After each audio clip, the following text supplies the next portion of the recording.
अस्सलाम वालेकुम दोस्तों। तो आज हम बताएंगे कि क्या हुआ था इराक के करबला में जो शिया मुस्लिम 2.25 महीने तक खुशियां नहीं मनाते हैं। कहानी उस शख्सियत की जिसके लिए मुसलमान मानते हैं कि उसने अपना सिर काट कर इस्लाम को बचा लिया।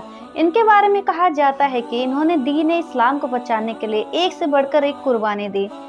इनमें उनके 6 महीने के बेटे की शहादत भी शामिल है और 18 साल के बेटे की भी। नाम है हुसैन।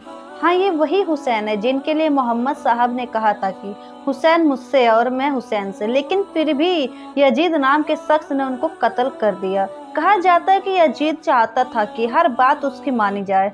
सुन्नी मुसलमान के चौथे खलीफा और शिया मुसलमान के पहले इमाम हजरत अली के दूसरे बेटे हैं हुसैन।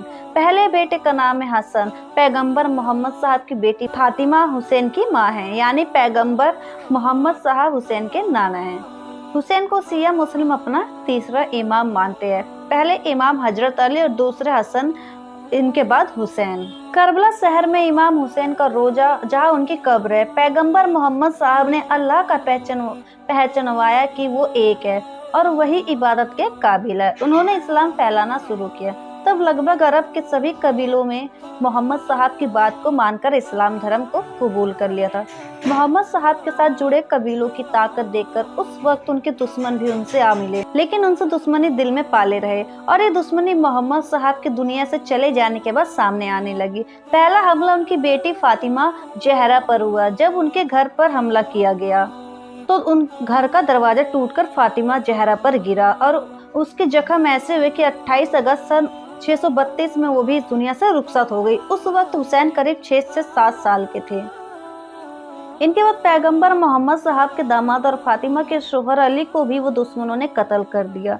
रमजान का महीना था, 19वां रोजा था। मस्जिद में इब्ने मुलजिम नाम के शख्स ने तलवार से उस वक्त अली पर हमला किया जब वो नमाज पढ़ा रहे थे, तो तलवार जहर में डूबी हुई बताई जाती है, जिससे ऐसा जख्म हुआ कि फिर इनका इलाज नहीं हो सका और 21वें रोजे को वो भी दुनिया से सिधार गए। शिया मुस्लिम के मुताबिक अली के बाद उनके बड़े बेटे हसन को भी उसी दुश्मनी में जो मोहम्मद साहब के दौर से थी मार दिया गया। कैद करके रखे गए हसन को जहर देकर शहीद किया गया था। किताबों में मिलता है कि 4 मई 680 ईस्वी में इमाम हुसैन ने अपना घर मदीना छोड़ दिया मक्का जाने के लिए। वहां वो हज करना चाहते थे। तब उन्हें पता चला कि दुश्मन हाजियों के भेष में उनको कत्ल कर सकते हैं। हुसैन नहीं चाहते थे कि काबा जैसे पवित्र जगह पर खून बहे। वो वहां से चले गए। दूसरी वजह यह थी कि दुश्मन उनको चुपके से कत्ल करने के इरादे किए हुए थे और वो किसी को पता ना चल सके।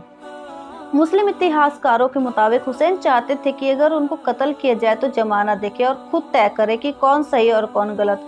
वो एक ऐसे जंगल में पहुंचे जिसका नाम करबला था। करबला आज इराक का एक प्रमुख शहर है जो इराक की राजधानी बगदाद से 120 किलोमीटर दूर है। करबला शिया मुस्लिम के लिए मक्का और मदीना के बाद दूसरी सबसे प्रमुख जगह है, क्योंकि ये वो जगह है जहाँ इमाम हुसैन की कब्र है। दुनिया भर से शिया मुस्लिम ही नहीं, बाकी मुसलमान भी इस जगह जाते हैं। बताने को बहुत कुछ है, लेकिन ये मोटा माटी रेखा चित्र इसलिए खींचा ताकि उसके बारे में बताया जा सके कि आखिर करबला में हुआ क्या था, जिसके लिए मुस्लिमों का एक धड़ शिया पूरे 2.25 महीने शौक मनाता है, अपनी हर खुशी का त्याग कर देता है, मातम करता है और हुसैन पर हुए जुल्म को याद करके अश्क बहाता है। इमाम हुसैन पर हुए जुल्म का सब मुस्लिम गम मनाते हैं, मगर शिया मुस्लिम मातम करके रोते हैं। तो जानते हैं कि क्या हुआ था करबला में। मुसलमानों के मुताबिक हुसैन करबला अपना एक छोटा सा लश्कर लेकर पहुंचे। उनके काफिले में औरतें भी थी, बच्चे भी थे, बूढ़े भी थे। इस्लामिक कैलेंडर के मुताबिक 2 मुहर्रम को करबला पहुंचे थे। 7 मुहर्रम को उनके लिए यजीद ने पानी बंद कर दिया था और वो हर हाल में अपनी स्वाधीनता स्वीकार करना चाहते थे। हुसैन किसी भी तरह उनकी बात मानने को राजी नहीं थे। 9 मुहर्रम की रात इमाम हुसैन ने रोशनी बुझा दी और अपने सभी साथियों से कहा कि मैं किसी के साथियों को अपने साथियों से ज्यादा वफादार और बेहतर नहीं समझता। कल के दिन हमारे दुश्मनों से मुकाबला। उधर लाखों की तादाद वाली फौज है, तीर है, तलवार और जंग के हथियार भी है। उनसे मुकाबला मतलब जान को बचना बहुत ही मुश्किल है। मैं तुम सबको बखूबी इजाजत देता हूँ कि तुम यहाँ से चले जाओ। मुझे तुमसे कोई शिकायत नहीं होगी। अंधेरा इसलिए करा दिया जाएगा ताकि कभी तुम्हारी जाने की हिम्मत ना हो। यह लोग सिर्फ मेरे खून के प्यासे हैं। यजीद की फौज उसे कुछ नहीं कहेगी। जो मेरे साथ छोड़ के जाना चाहेगा। कुछ देर बाद रोशनी फिर से कर दी गई, लेकिन एक भी साथी इमाम हुसैन को छोड़कर नहीं गया। इसके बाद दिन छिपने से पहले तक हुसैन की तरफ से 72 शहीद हो गए। इन 72 में हुसैन के अलावा उनके 6 महीने के बेटे अली असगर, 18 साल की अली अकबर और 7 साल के उनके भतीजे कासिम भी शामिल थे। इनके अलावा शहीद होने वालों में उनके दोस्त और रिश्तेदार भी रहे। हुसैन का मकसद था खुद मिट जाए लेकिन वो इस्लाम जिंदा रहे, जिसको उनके नाना मोहम्मद साहब लेकर आए थे। हुसैन ने फौज से मुखातिब होकर कहा कि अगर तुम्हारी नज़र में हुसैन गुनहगार है तो इस मासूम से तुम्हारा क्या बिगाड़ा है। इसको अगर 2 बूंद पानी मिल जाए तो शायद इसकी जान बच जाए। उनकी इस फरियाद का फौज पर कोई असर नहीं हुआ, बल्कि यजीद तो किसी भी हालत में हुसैन को अपने अधीन करना चाहता था। यजीद ने हमरला नाम के शख्स को हुक्म दिया कि देखता क्या है, हुसैन के बच्चे को खत्म कर दे।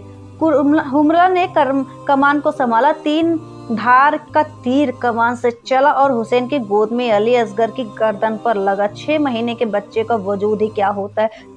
तीर गर्दन से पार होकर हुसैन के बाजू में लगा। बच्चा बाप की गोद में दम तोड़ गया। 71 शहीद हो जाने के बाद यजीद ने भी शिम्र नाम के शख्स से हुसैन की गर्दन भी कटवा दिया। बताया जाता है कि जिस खंजर से इमाम हुसैन के सिर को जिस्म से जुदा किया गया वो खंजर कुंद धार का था और ये सब उनकी बहन ज़ैनब के सामने हुआ। जब शिम्र ने उनकी गर्दन पर खंजर चलाया तो हुसैन का सिर सजदे में बताया जाता है, यानी नमाज की हालत में। मुसलमान मानते हैं कि हुसैन ने हर जुल्म पर सब्र करके जमाने को दिखाया कि किस तरह जुल्म को हराया जाता है। हुसैन की मौत के बाद अली की बेटी ज़ैनब ने ही बाकी बचे लोगों को संभाला था, क्योंकि मर्दों में जो हुसैन के बेटे जैनुल आवेदीन जिंदा बचे थे वो बेहद बीमार थे। यजीद ने अब सभी अपना कैदी बनाकर जेल में डलवा दिया। मुस्लिम मानते हैं कि यजीद ने अपनी सत्ता को कायम करने के लिए हुसैन पर जुल्म किया।